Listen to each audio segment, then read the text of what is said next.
Hello friends, कैसे हैं आप सब। आई होप कि आप सब अच्छे होंगे। तो फ्रेंड्स, चलिए इस वीडियो के माध्यम से कई सारे ऐसे प्रश्न हैं जिनको जानना आप लोगों को बेहद ज़रूरी होगा।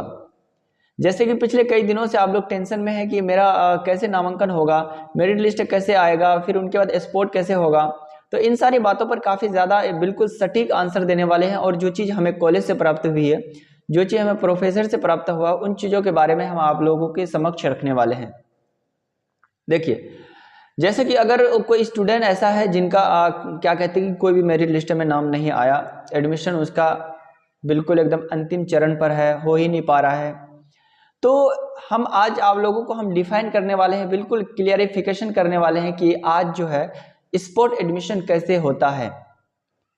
दो बातें इसमें समझना चाहिए आप लोगों को कि इसके अंतर्गत दो ऐसी बातें हैं।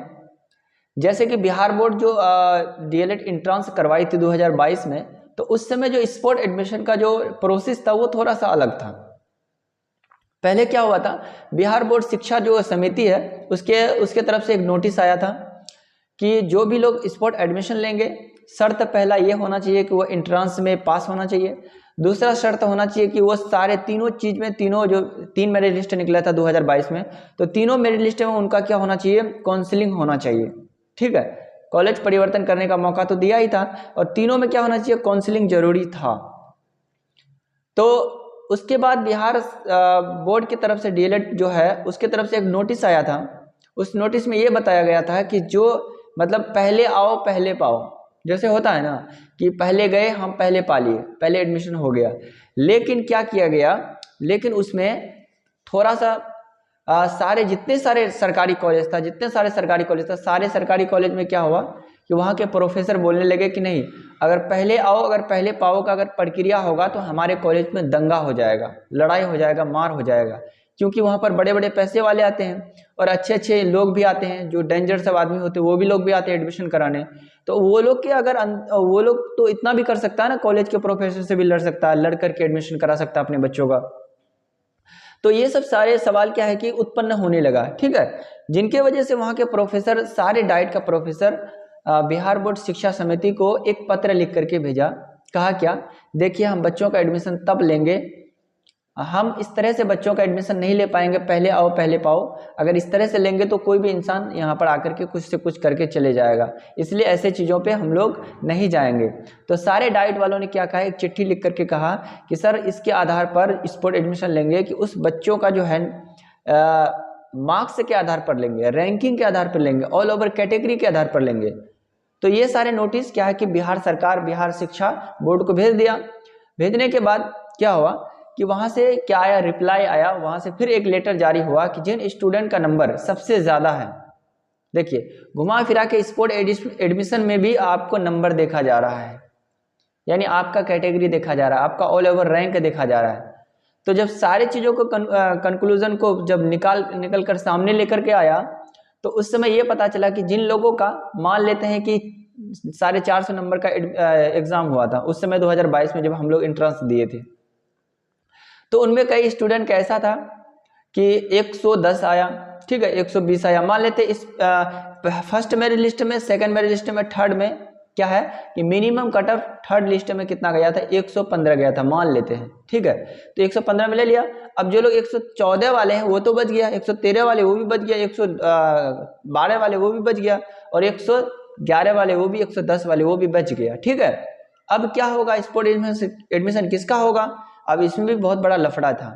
ठीक है, अब इसका एडमिशन करने के लिए अब फिर क्या देखा जाएगा, 115 वाले को तो ले लिया, अब 114 वालों का स्पोर्ट एडमिशन होगा।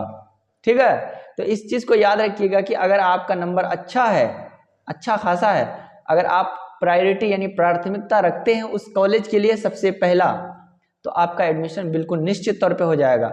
और मैं आप लोगों को बिल्कुल सूचित कर देना चाहूँगा कि स्पोर्ट एडमिशन होता है ना, सेम टू सेम मेरिट के आधार पर होता है। जिस तरह से मेरिट लिस्ट में नाम आता है, इसमें तो नाम नहीं आएगा, इसमें तो आपका अंक के आधार पर ले लिया जाएगा। लेकिन जिस तरह से जितना पैसा आपको फर्स्ट मेरिट लिस्ट में लगेगा, जैसे एडमिशन करने के लिए 11,500 लगता है ओबीसी ईबीसी का, और एसटी एससी का 7,500 लगता है ना, तो इस तरह से क्या होगा कि सेम पैसा एडमिशन का लेगा आपको, स्पोर्ट एडमिशन में भी वही सेम पैसा लेगा जो कि आपका मेरिट लिस्ट बन के आएगा, और स्पोर्ट एडमिशन सेम पैसा लेता है एडमिशन करने में। ये चीज़ें आप लोग गौर समझ लीजिए, ठीक है। लेकिन इधर उधर ज़्यादा खर्चा होगा तो वो अलग बात हुई। तो आप लोगों को मैं वाज़ेह कर देना चाहूँगा, बिल्कुल साफ कर देना चाहूँगा कि स्पोर्ट एडमिशन उन्हीं लोगों का होगा जिन लोगों का मार्क्स औरों से ज़्यादा होगा, ठीक है। और जिन लोगों का मार्क्स बिल्कुल कम होगा, एकदम 30 नंबर पर सिर्फ पास दिखाएगा, तो मैं अभी से ही कह देता हूँ मेरे भाई, आपका चांस बहुत कम है, ठीक है, बहुत कम है। मतलब सिर्फ क्या है कि मिनिमम, सिर्फ मिनिमम। तो भाई इस बार और दो तीन बातें आप लोगों को मैं बिल्कुल स्पष्ट कर देना चाहूँगा कि इस बार जो है ना डीएलएड में बहुत ज़्यादा भीड़ है, भड़मार है एकदम। आप समझ रहे ना, देश और क्या कहते हैं कि राज्य के शैक्षिक स्तर को देखते हुए नौकरी के इसमें इंसान को डीएलएड करना बहुत ज़रूरी हो गया। और इस बार जो है ना इतना ज़्यादा डीएलएड मतलब अभ्यर्थी एडमिशन के लिए अप्लाई किए थे कि आप देखेंगे तो आप दंग रह जाएंगे कि यार इतना लोग। और ये तो पूरे बिहार के अंदर 30% स्टूडेंट बिहार में एडमिशन लेंगे, बाकी जो 70% स्टूडेंट है वो बिहार से बाहर जाके डीएलएड करेंगे। जैसे आपको बता दूं, बिहार से बाहर कहाँ जो होता है, एक एमपी में होता है, मध्य प्रदेश, ठीक है, एक कर्नाटक में होता है, एक हरियाणा में होता है, और भी कई ऐसे जगह होता है जहाँ के बारे में मुझे उतना नॉलेज नहीं है, क्योंकि मैंने प्राइवेट के बारे में सोचा ही नहीं था। शुरू में मैंने क्या सोचा था, मैंने ये सोचा था कि जब मेरा एडमिशन अगर बाय द वे मेरा मेरिट लिस्ट में फर्स्ट में नहीं आता है तो सेकंड का हम उम्मीद नहीं रखे थे, क्योंकि फर्स्ट में आए तो फर्स्ट में, सेकंड में अब आएगा कि नहीं आएगा कोई गारंटी नहीं है। तो फर्स्ट में मेरा क्या कहते हैं आ गया, बहुत बहुत खुदा का मैं शुक्र अदा करता हूँ कि मेरा आ गया। लेकिन अगर नहीं आता तो मैं फिर भी बाहर से करता डीएलएड। क्यों? क्योंकि मुझे डीएलएड करना था और एक बेहतर टीचर बनने के लिए मुझे लगातार प्रयास करने की आवश्यकता था।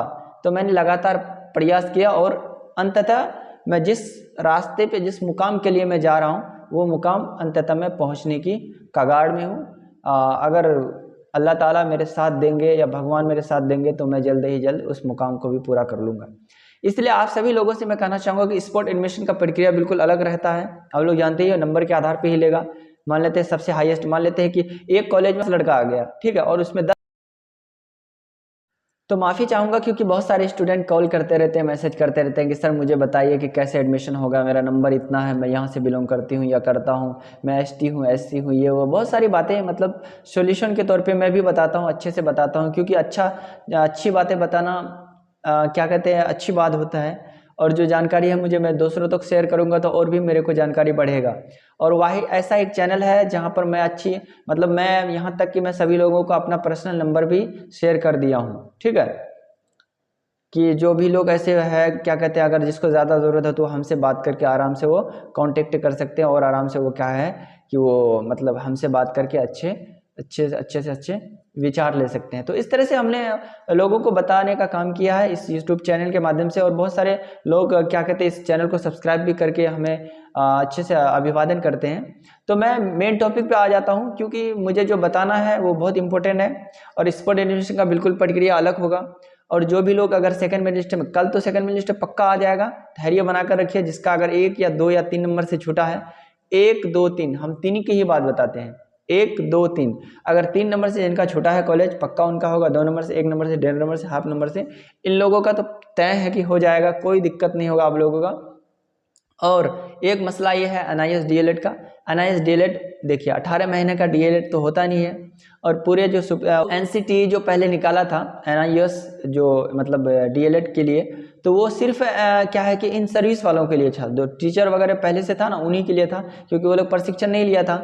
और जो लोग प्रशिक्षण कुछ भी नहीं कर रहा था, मतलब टीचिंग पद्धति में भी नहीं था, वो लोग भी डिस्टेंस मोड में नामांकन लिखा करके वो लोग भी एनआईएस से 18 महीने का डीएलएड यानी डिग्री प्राप्त कर लिया। और बीपीएससी में बैठ किया 6th चरण में, मतलब 6वां फेज में वो लोग भी टीचर बन गया।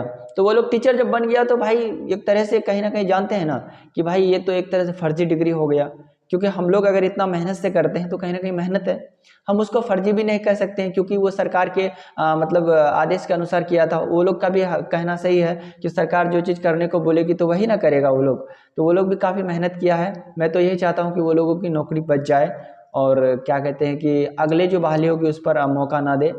तो ये सारी चीज़ें हैं। घुमा फिरा के बात ये की है कि आप जो डिग्री कर रहे हैं, आप जिस चीज़ में मेहनत कर रहे हैं, जिस चीज़ को वक्त दे रहे हैं, तो वो चीज़ भी आपको कहीं ना कहीं फ़ायदा एक ना एक दिन देगा। इसलिए आप लोग बिल्कुल ना घबराएं, मेरी लिस्ट का वेट करें। कल आप लोगों को लाइव के साथ मेरी लिस्ट में डाउनलोड करके दिखाऊंगा, उनके बाद फिर आप हमारी फिर से बात होती रहेगी। फिलहाल चलते हैं, फिर नेक्स्ट वीडियो में बात करते हैं हम लोग